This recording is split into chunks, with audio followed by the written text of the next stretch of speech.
Welcome back to the From Chaos to Control method. And you are now in the first E of the heroine's journey throughout this course. And we are going to cover today the identification of where you are starting from and the three-step process on how to complete a time audit to find more space in your day. Start where you are. It's important for you to understand your current time commitments, priorities, and challenges when it comes to managing your time. The benefits of this assessment are to identify your strengths and where you are already managing your time well as identify areas for improvement to better manage your time. Now, this is just a small list of the challenges that an author mom can face. So, when it comes to writing commitments, juggling writing projects, deadlines, and creative inspiration, family responsibilities, attending to the needs of children, household tasks, and family commitments, and personal priorities, taking care of oneself, pursuing personal interests, and maintaining a healthy work life balance. Now, I'd like to know a self reflection here. Do you struggle with one or more of these?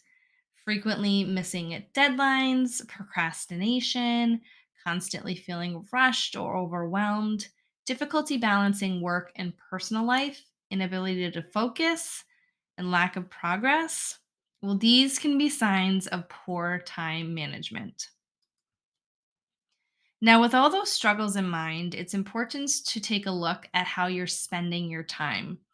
If you are overworked and overwhelmed, something needs to give. Keeping your personal mission statement in the back of your mind, let's explore where we can find you more time for what matters.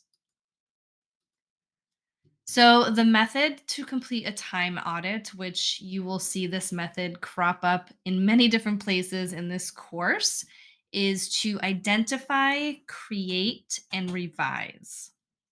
So when it comes to identify, when I look at a time audit, I always view what I'm doing like a funnel, looking at the large blocks of time first, that would be the top of the funnel, then filtering down to the smaller tasks and responsibilities.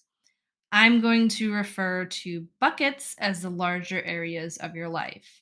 So I like to work from what takes up a majority of my time to the least. Now, that doesn't necessarily mean they're better or more important than the other. They're all slices of life.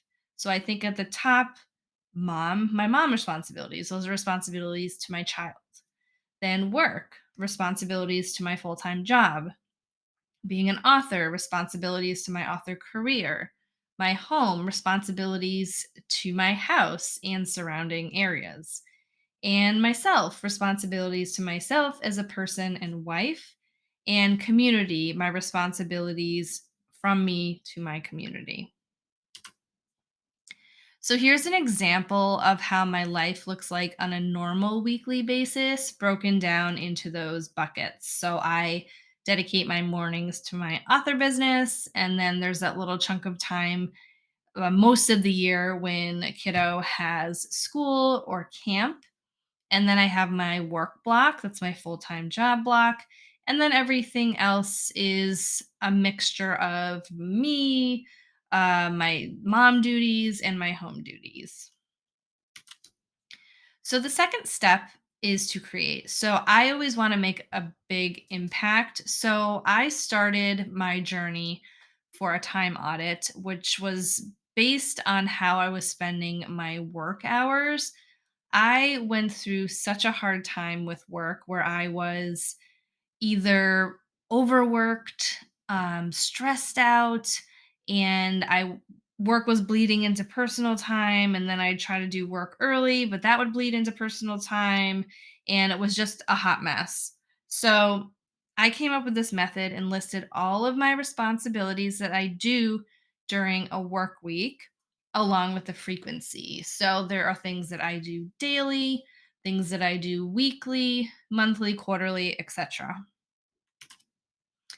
So then comes the revision step. So there are three methods that I've used to make my buckets more efficient so I can complete my task quicker and leave room for what matters most to me, or in the case of work, doing higher value tasks. So, those are a responsibility audit, time tracking, and mini environments. So, we want to create a less chaotic life. And if there are tasks that don't add to the flow, then I recommend auditing that responsibility. So, how do you do this? Identify. Start by listing all of the responsibilities that you have within the bucket. Create. Take the prioritized list of responsibilities and create a schedule or time block for each task. Be realistic about the time required for each task and ensure you have allocated sufficient time to complete each effectively.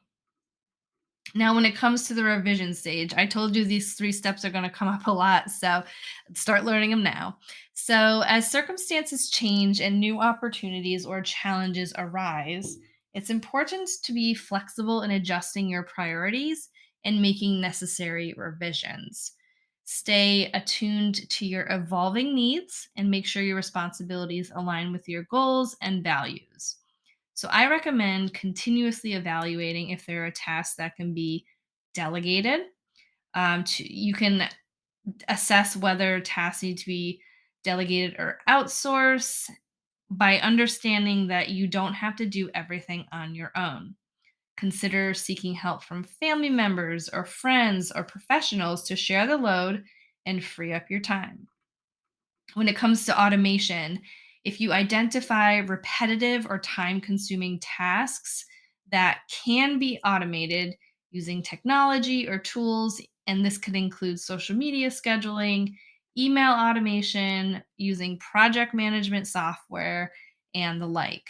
My favorite automation is automating email templates. I always will put anything having to do with work into my work SOP, and all of the emails that I tend to follow through and different processes are there so I can cut and paste. It's amazing. No reinventing the wheel every single day. And then looking at deleting things. So, if there are responsibilities that are no longer serving your goals or values, you can let go and eliminate them from your schedule. Sometimes saying no to certain obligations or activities is necessary to create space for what truly matters. So the next technique is time tracking. Focus really takes a hit when task switching and can make a task feel like it takes longer than it does. Now with time tracking, you know exactly how long a task takes. Benefits of time tracking include gaining insights into how you allocate your time, identifying time wasting activities and areas for improvement, making informed decisions about prioritizing tasks and managing your schedule. So, here's the process on how to time track. So, I recommend using your phone or a computer stopwatch. Make sure it's the stopwatch and not the timer because you want to count up on how long it takes you to complete a task. So, when you are completing your task, maintain a log in a notebook or a spreadsheet or the provided module workbook of 2 to 3 instances of that task. And then you want to take an average of that time. And then analyze and reflect on your time log by identifying patterns, if you have time sinks, and areas that you can improve.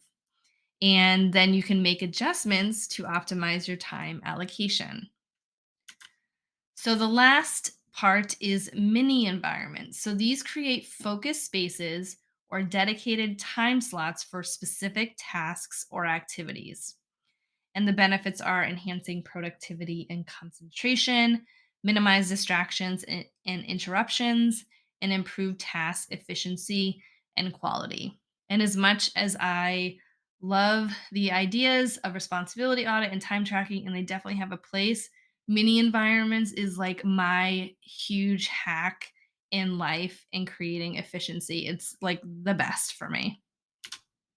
So, how can you implement mini environments? Analyzing the tasks within each bucket of time, and then determine the ideal conditions or environment needed for optimal focus and productivity. And you can also consider factors like noise level, physical space, tools, and resources required. So, some examples of mini environments can include physical locations. So, for instance, if you're working at your desk for certain tasks, or if you have a cleaning routine and you're working in your kitchen, or meal planning, or if you go to the library to write, etc.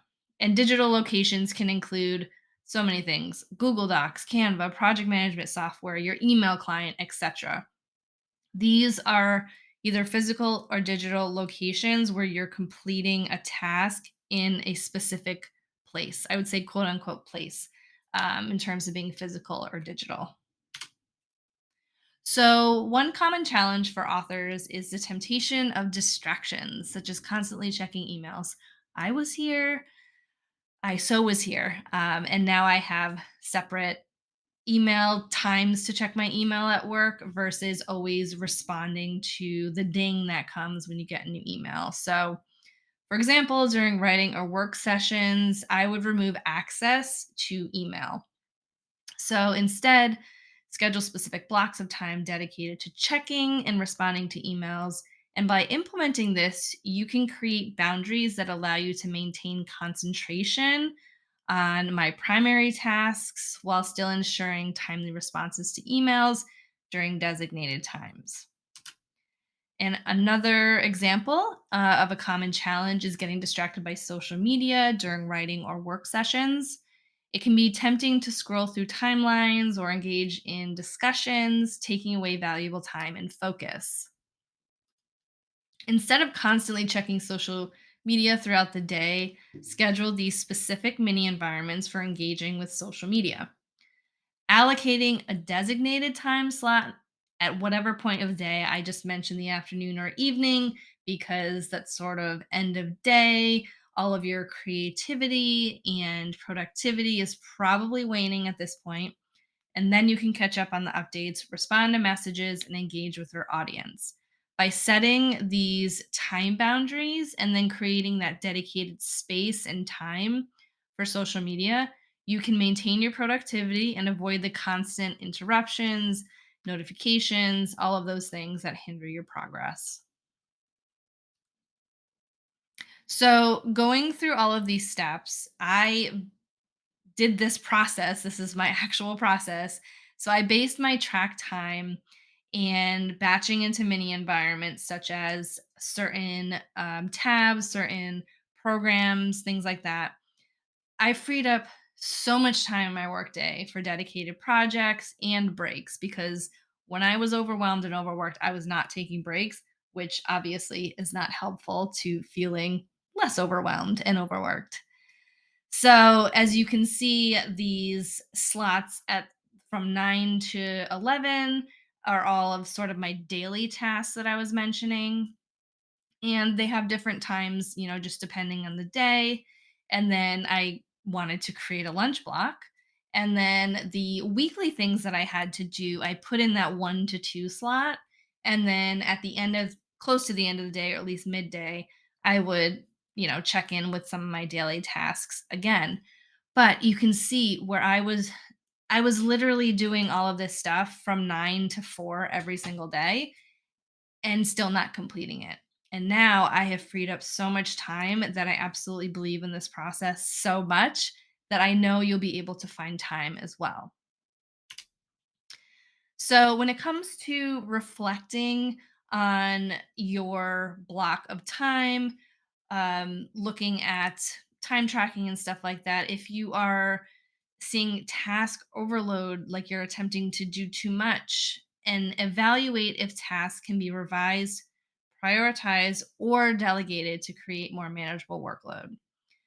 Looking at revising tasks and time, you can explore how tasks and time can be adjusted to fit within your available schedule.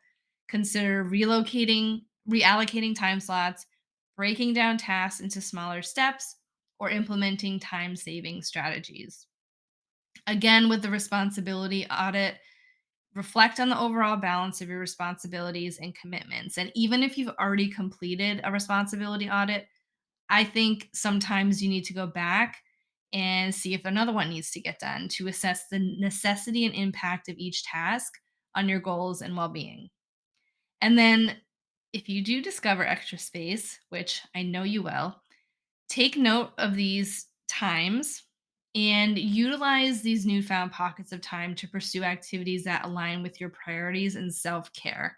I know sometimes when we free up time, we put more stuff in that maybe we don't need to be doing, which will again create task overload. So I always recommend, and you find that time, like I said, I have a lunch break every day now where I really didn't utilize that before. So definitely think about prioritizing the tasks that are most important to you. If you need to look back to your personal mission statement, or adding a hobby that you've been wanting to do and putting off, or self care. So, working in this new calendar for this work bucket was definitely a game changer for me. And I also developed more positive habits to stay within my mini environments until my work was complete. So, I would use my visual timer. So now that I had tracked time, I was able to set a timer for say 30 minutes. Maybe that's how long it took me to, check email. I would set it for 30 minutes. I'd put on my noise canceling headphones, put on some focus music, and I would be able to complete that task. I also track with Google Calendar tasks because sometimes I have different things going on each day. And then I will set my phone for task switching reminders when I do my time blocking. So I'd like for you to reflect on what bucket of your life currently is causing the biggest issue for you. Take a moment to examine different areas of your life and consider any recurring or persistent discomfort. Pay attention to emotions, physical sensations, and areas where you feel overwhelmed, stressed, or dissatisfied.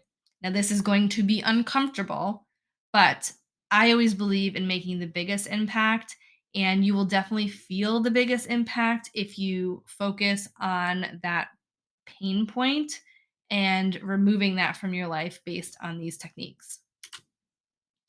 So, your mission task for this lesson is to complete a time audit for one block that's currently a pain point for you. So, you're going to identify, you're going to plot the big buckets in your calendar. You're going to write the responsibilities within those buckets and the frequency, and revise. So, you're going to conduct a responsibility audit if necessary. You're going to estimate and track time, and note mini environments and batch tasks. After you do that, I want you to replot that bucket on your calendar and then reflect on that block of time and the changes you made. So, how much is too much? By finding space in your schedule means that you weren't already using your time effectively, efficiently. I caution again adding more work into the created space for now. If you find you're lacking in self care and creative generating activities, you have my permission. Feel free to add more you time in there versus work and home responsibilities. The rejuvenation that you will feel will make such a big impact. Okay, so next steps. Once you've completed the mission task on at least one bucket, post an block and what insights you've had with the hashtag time audit.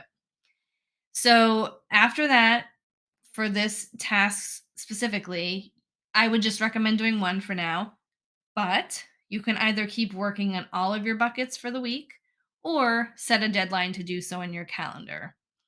After those are complete, you can move on to the next lesson. Welcome back to the From Chaos to Control method.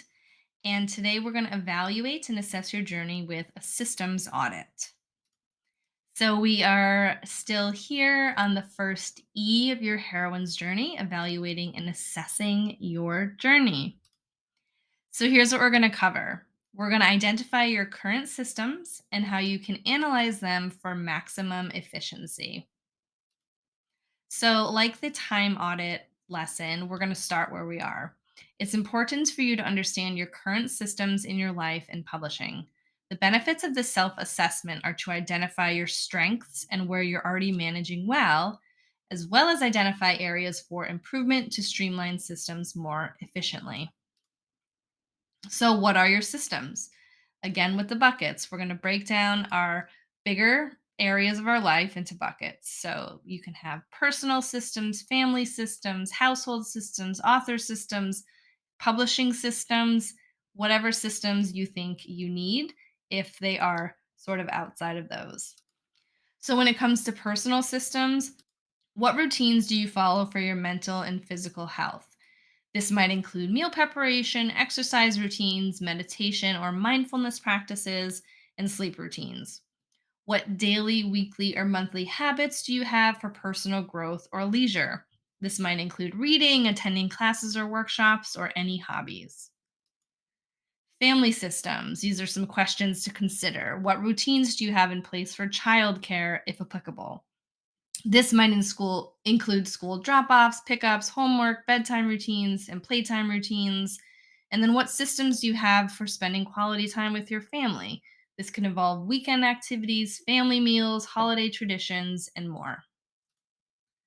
When it comes to household systems, you can ask yourself, how do you manage your household chores?